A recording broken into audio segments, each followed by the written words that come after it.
Гүлзада Исеналиева Бакай ата райондук стационардык мекемеде 20 жылдан бери медайым болуп иштейт.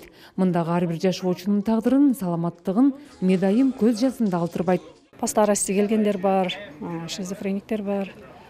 Ошолор бар, ошолордун назначениясы менен, врач назначениясы менен ошолорду көзөмөлдөп турабыз биз. 3 медайым иштейбиз. 2 күндө бирси менен иштеп турабыз. Бир жумада бир жолу женский мужской баня болот. Ар бирибизге мындай закрепленный участоктор берилген, ар бирибиздин өзүбүздүн участогубузга чыгып карап, сууларын бери суу куюп иштеп жүрөбүз. 80 орунга ылайыкташтырылган мекемеде мед кызматкерлердин сырткары ашпозчулар жана чарбалык кызматчылар бар. Баары бир үй бүлөдөй тиешелүү жумуштарды аткарышат. Айлык акынын жогорулашы аларга иштөөгө дем бергенин айтышат. Бул жерде 71 подопечныйыбыз бар азыр. Врачтын назначениясы менен иштейбиз. Бардыгы жакшы, тамак аш убакты 3 мал обед берилет. Президентибизге да чоң ыраазычылыгыбызды билдирип кетебиз. Медайымдарды да колго алып, ушинтип айлыгыбызды да көбөйтүп берип атты. Чоң ыраазымын. Бардык ушул жерде сотрудниктердин атынан да чоң рахматымды айтам. Мекеменин жашоочулары үчүн тамак ашка сарпталуучу каражат президенттин тапшырмасына ылайык 2 эсе жогорулаган.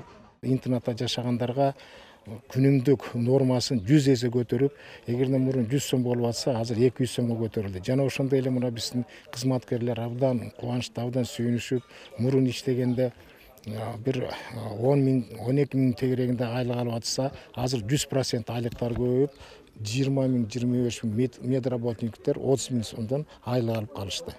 Ремонт иштерине жергиликтүү бийлик тарабынан колдоо болуп турат. Быйыл цементтер талкаланып калган короо алдына таш тамандар төшөлүп жатат. Каражат Бакай ата райондук өнүктүрүү фонддон берилди.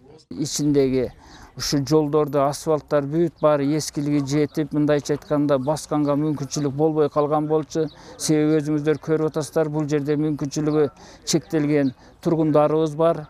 Ушуну бир жакшынакай колдоого алайлы деп, ушу 800 квадратный метрге брусчатка төшөлүп аткан кези бүгүнкү күндө ушу толук кандуу курулуш материалдарын алып келип атат. Кудай буйруса, жакынкы арада могу Кыргыз Республикасынын эгемендүүлүк күнүнө чейин толук кандуу бүт көрөбүз. Учурда 70 адам ден соолугунун мүмкүнчүлүгүнө жараша бул мекемеде жашайт.